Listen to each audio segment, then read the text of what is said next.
So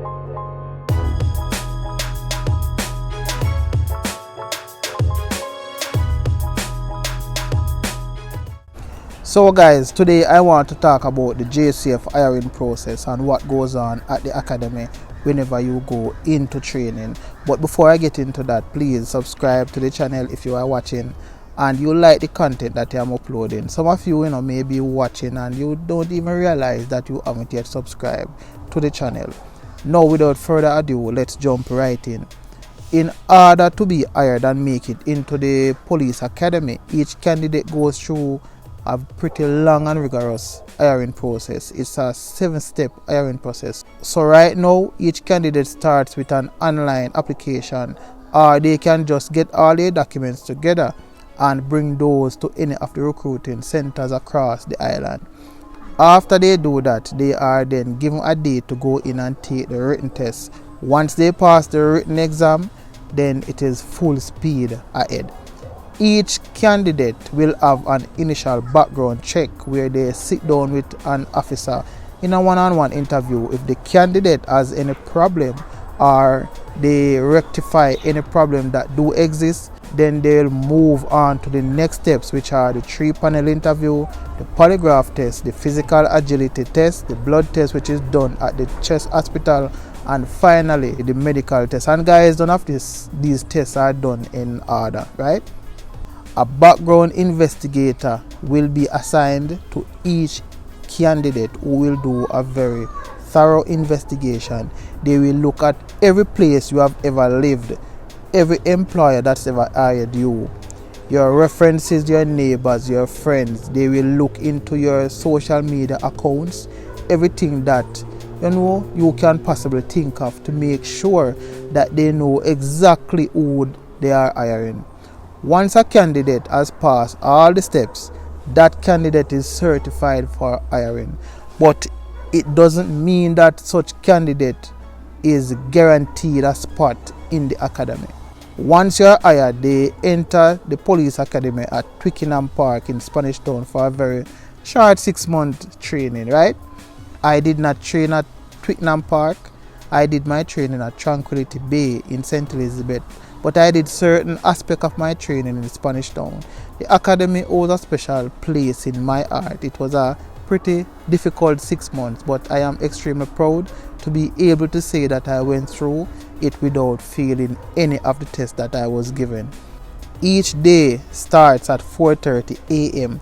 with morning muster, then PT at 5 a.m. for about an hour with breakfast at 6:30 a.m.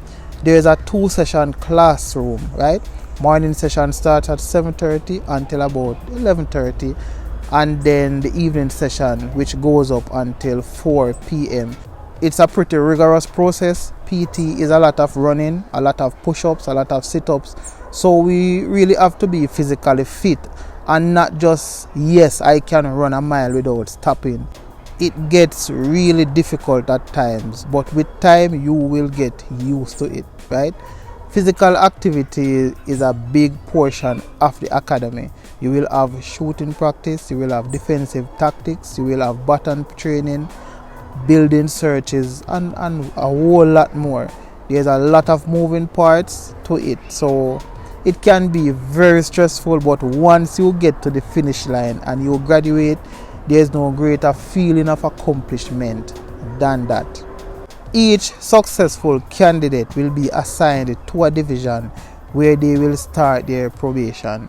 Unfortunately, not every recruit who goes through the academy will be successful in their training.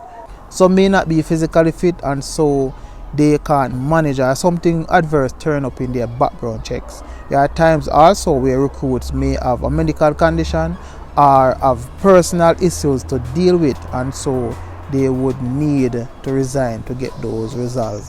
We also have recruits who double fill things. And what do I mean by that?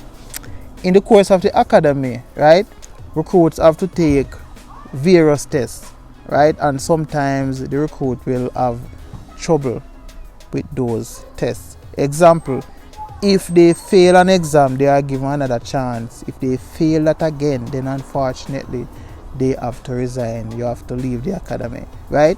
If you are looking for a stable job, guys, something that guarantees a salary each month, something that can take care of your responsibilities, then by all means apply. Right? You do not need to have any sort of special degree to be a police officer.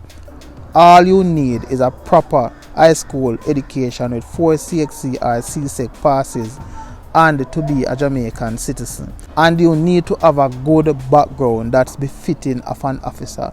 That is something that the background investigators will be looking into.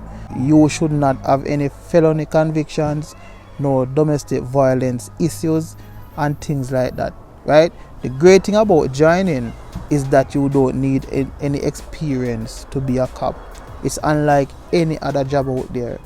It opens up so much avenue for you to take advantage of. My first option wasn't to be a cop.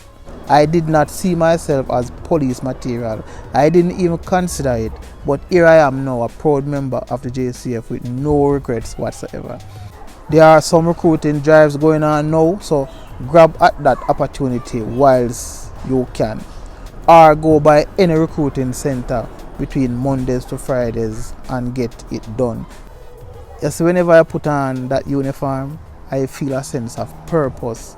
I am ready to serve and to do the best I can to help those that need protecting. I am happy to be a police officer, right? Even though it is small, right? Even though it is small, I know exactly when my paycheck is coming. It's never late and I am able to provide for my family and take care of the bills. I did security work for many years. It is as dangerous as being a cop.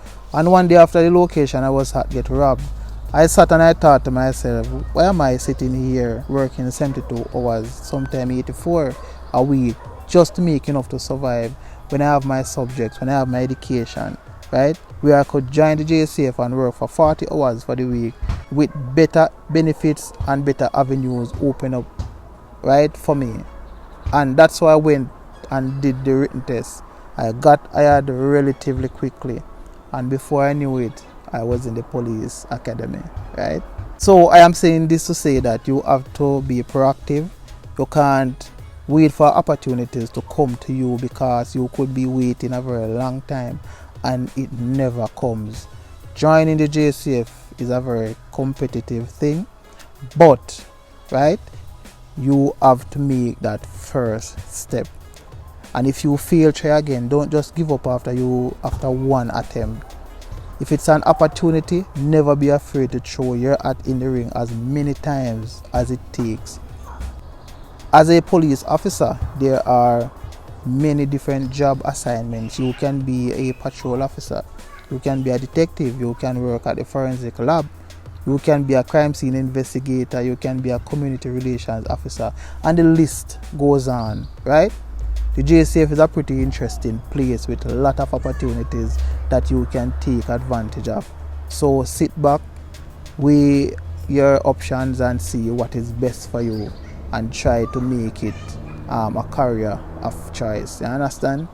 If you are interested in being a police officer, you should definitely think about the decisions that you make and how that will affect you long term.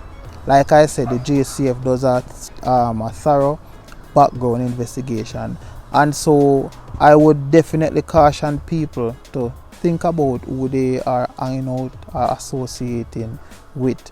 The background investigators will be looking at your friends, they will be looking into your social media posts, and even if you did not post directly, right? If you like something that is controversial, they may look into that as well. They will be looking into your schooling to make sure that you are a disciplined individual and you aren't getting into trouble with the law, right? So you have to be really careful that you don't do anything that will tarnish your background. Well, I think that is it, guys. I think that is it for today, right? Leave a thumbs up if you like the video. Subscribe to the channel for more content like this. Catch you in the next one. I'm out.